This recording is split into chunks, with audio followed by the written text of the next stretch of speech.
حسن نہیں ہے. آخری آدمی تک حسن ہے خلق نبی کے وارث، جو دنیا دیکھے کہ دم ہوگی حدیبیہ ہے نظر میں ان کے تو صلح بھی بے درد ہوگی، یہ صلح کرنے کے دم میں چھیڑے یہ اختیار حسن نہیں ہے. سوال بیعت پر منحصر ہے، وہ جب اٹھے گا تو جنگ ہوگی.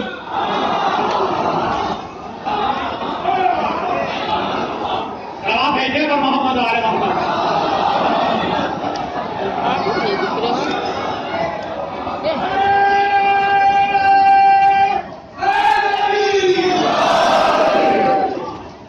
سوال بیعت پر منحصر ہے، وہ جب اٹھے گا تو جنگ ہوگی. اگر امام حسن سے سوال بیعت کیا گیا ہوتا تو خدا کی قسم واقع کربلا کی سربراہی امام حسن کا، یا جہاں پر بھی وہ واقعہ ہوتا اس کی سربراہی امام حسن کا، مگر امام حسن سے سوال بیعت نہیں کیا گیا تھا. بس ایک شرط اور اس کے بعد بات تمام. بس ایک صبح کی ایک شرط امیر شام نے کہا ہے جو بھی لکھتے حسن میں اسے تسلیم کرنے کے لیے تیار ہوں. پہلی شرط حکومت شام کو کتاب و سنت کے اعتبار سے عمل کرنا ہوگا. بہت مجمع آیا ہوا ہے، مختلف جگہوں کا مجمع ہے، مختلف انجمن آئے ہوئے ہیں. اگر میں اس منبر سے یہ کہوں کہ آپ مجلس کے لیے تو اتنی دور دور سے آ گئے ہیں اور نماز کے لیے اپنے پڑوس میں مسجد میں نہیں جاتے، تو پتا ہے لوگ بگڑ جائیں گے پوری طریقے سے. یہ بات بتاؤ تو صحیح، کیا ہم نماز نہیں پڑھتے ہیں؟ کیا ہم بے نمازی ہیں؟ یہ صاحب انہوں نے ممبر پر بیٹھنے کے بعد یہ کہہ دیا کہ ہم مسجد میں نہیں جاتے ہیں، اتنی دور جو ہے وہ سب مجلس کرنے کے لیے آ گئے ہیں، جلوس کرنے کے لیے آ گئے ہیں. کیا مطلب ہے؟ جو آدمی کام کر رہا ہو اگر اس کے اوپر الزام لگائے نہ کرنے کا تو وہ بگڑ جاتا ہے. کیا کر رہا ہوں توجہ کی جگہ پر آسی بھائی، جو آدمی کام کر رہا ہے اور اس کو یہ کہہ دیا جائے آپ نہیں کر رہے ہیں بگڑ جائے گا. پھر آپ بتاؤ تو ہم کرتے نہیں ہیں کیا؟ حکومت شام نے ایک مرتبہ بھی یہ نہیں کہا. یہ کیا شرط رکھ دی کہ کیا کر رہا ہوں؟ یہ فرزند رسول نے شرط کیا رکھی ہے؟ حکومت شام کو قرآن و سنت کے اعتبار سے عمل کرنا ہوگا. سامنے سناٹا، خاموشی، بالکل سناٹا. یہ خاموشی اس بات کا ثبوت ہے کہ حکومت شام قرآن و سنت کے اعتبار سے نہیں چل رہی تھی. بڑی توجہ کی جگہ مطلب صاف ہے، جو کام حسین نے تلوار کے ذریعے کیا تھا حسن نے وہی کام قلم کے ذریعے کیا. وہی کام قلم کے ذریعے کیا. منوا لیا اپنی بات کو. خاموشی کیا مطلب ہے؟ عمل نہیں ہو رہا قرآن و سنت کے اعتبار سے، ورنہ لوگ بگڑ جاتے. میں کیا سمجھ رہا ہوں میں کہ ہم قرآن کو نہیں مانتے، کہ ہم سنت کو نہیں مانتے، یہ کیا لکھ دیا ہم کو نہیں مانتے. مگر بالکل سناٹا. اب سمجھ میں آیا کہ حسن مصطفیٰ نے جو کام تلوار سے نہیں ہو سکتا تھا وہ قلم سے کرا دیا. اور سلح حسن آج تک تاریخ میں محفوظ ہے. اب طرفدار چاہے جتنی طرفداری کرتے رہیں مگر وہاں اعتراضی خاموشی پائی جاتی ہے. وہاں خاموشی پائی جاتی ہے. بس میری بات تمام وقت تمام. بڑی المناک تاریخ ہے آج کی تاریخ، اس لیے کہ آج کی تاریخ میں دنیا کا سب سے عظیم انسان اس دنیا سے گیا.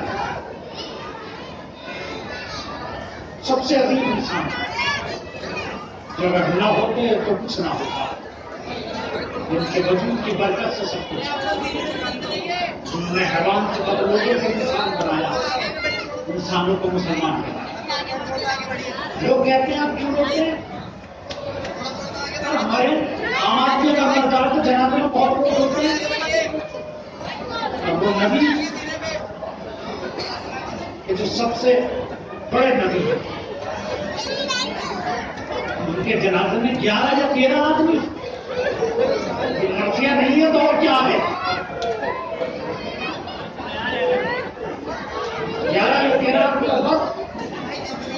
اس سے بڑی قیامت اور کیا ہے؟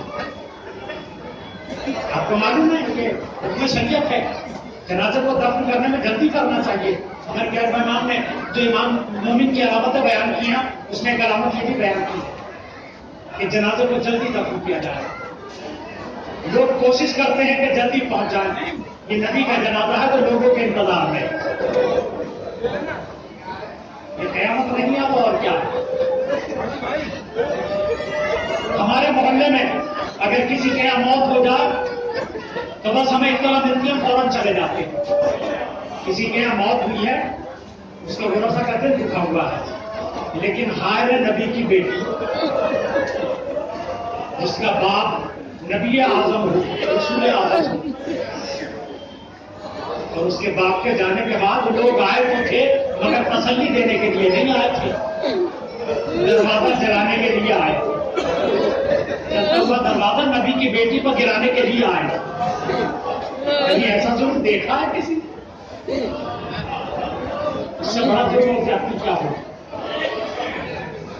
تیرا بہت مسلمان سامنے ہے. نبی کریم نے فرمایا کہ سرکار آپ کی حالت متغیر ہے. فرماتے کہ ہاں میرے پاس وقت کم ہے، میری بیٹی کو بڑھا دیجیے. نبی کی بیٹی آ گئی، اپنی بیٹی کو اپنے سینے سے لگایا اور اتنا گریا کیا، بہت گریا کیا. کسی بیوی نے کہا کہ آپ اتنا گریا کیوں فرماتے ہیں؟ کہنے لگے کہ آج مجھے فاطمہ زہرا کی والدہ کی یاد آ گئی، آج مجھے خدیجہ الکبریٰ کی یاد آ گئی. جب وہ جا رہی تھی تو یہ کہہ کر جا رہی تھی یا رسول اللہ میری بیٹی کا خیال رکھیے گا، میری بیٹی کو کبھی تنہا نہ چھوڑیے گا. آج میں اپنی بیٹی کو چھوڑ کر جا رہا ہوں.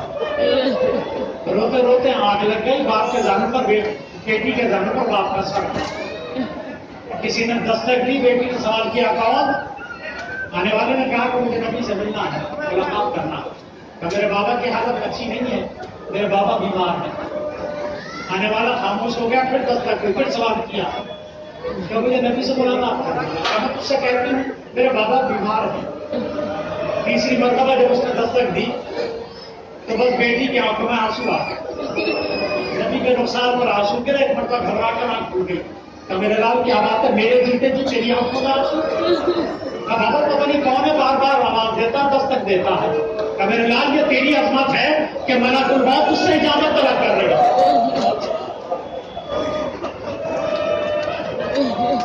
میرے لال یہ ملک الموت ہے جو تجھ سے اجازت طلب کر رہے ہیں. عزیزوں وہ بیوی کے جس سے ملک الموت اجازت طلب کرے اس کے دروازے پر جلتا، اس کے دروازے پر جلتی ہوئی لکڑیاں لائی جائے اور وہ بیوی یہ کہے میرے چھوٹے بچے گھر کے اندر ہے تو کہنے والا یہ کہے کوئی بھی ہو ہم دروازے کو جلا دیں گے.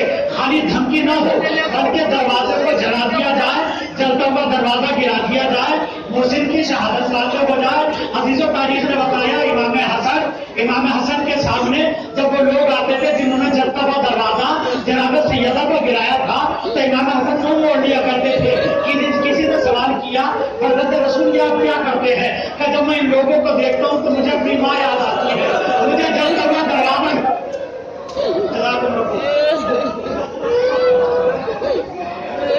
رونے میں بخل نہ کیجیے گا. ہاں یہ ان کا غم ہے جنہیں رونے والوں کو رونے نہیں دیا گیا تھا. جب میں ان لوگوں کو دیکھتا ہوں تو مجھے جلتا ہوا دروازہ یاد آتا ہے، مجھے اپنی اماں یاد آتی ہے. عزیزوں جملہ سنو آپ کی خدمت میں کہ جب نبی کے بعد نبی کے جنازے میں 11 یا 13 لوگ کھل رہے ہو تو کوئی تعجب کی بات نہیں ہے کہ نبی کی بیٹی پر جلتا ہوا دروازہ گرا دیا جائے. مختصر سے لوگ جنازے میں ہو. علی بن ابی طالب کا جنازہ رات کی تاریکی میں اٹھے، امت تک شکوہ رہا، ہمیں اطلاع نہ دی گئی. جنازہ اٹھا دیا گیا، ہمیں اطلاع نہ دی گئی. مگر جب حسن کے جنازے کی اطلاع دی گئی تو امت نے کیا شروع کیا؟ جنازے کے اوپر 3 برسات کیے گئے.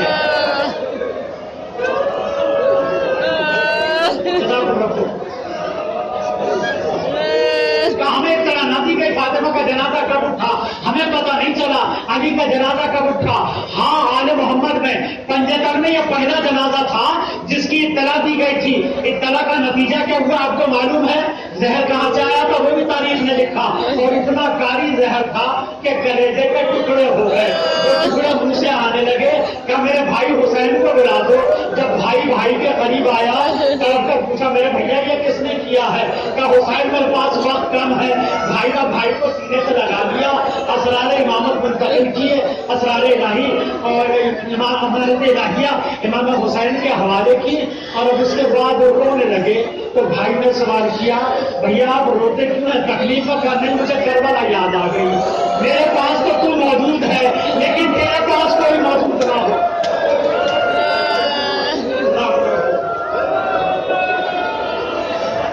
اللہ آپ کو کسی غم میں نہ رلائے، تیرے پاس تو میں موجود ہوں مگر تیرے پاس کوئی نہ ہوگا، تنہائی کا عالم ہوگا، تو آواز دیتا ہوگا حل من ناصریاں بولا، ارے ہے وہ جو ہماری مدد کرے۔ اب ان کو امام فرماتے ہیں کہ میرے بھائی مجھے نانا کے پہلو پہ دفن کر دینا، مجھے نانا کے پاس دفن کر دینا، لیکن اگر لوگ یہ پسند نہ کریں تو مجھے دادی فاطمہ بنت اسد کے پہلو میں دفن کر دینا۔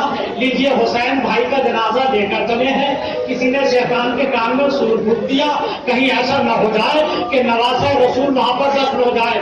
ابھی تو خالی روکا نہیں گیا بلکہ جنازے پر تیر برسائے گئے، 70 تیر تھے جو امام حسن کے جنازے میں فیمس ہوئے۔ آخری جملے سنیے گا، آپ نے بڑے جنازے دیکھے ہوں گے جو گھر سے برآمد ہوتے ہیں مگر کوئی جنازہ نہیں دیکھا ہوگا جو واپس گھر آیا ہو۔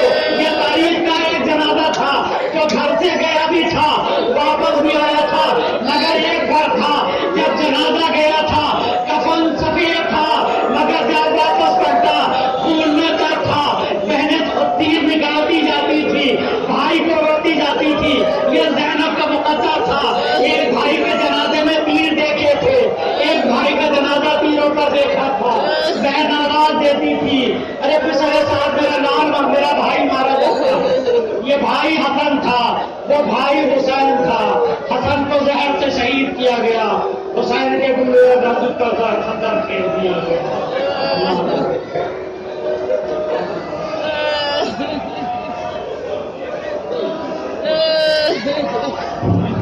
تنظیم ماتما کو ڈیلی ریسٹورنٹ کے صحیح مائک پہ آ جائیں۔ تنظیم ماتما کو ڈیلی ریسٹورنٹ کے صحیح ہو گیا۔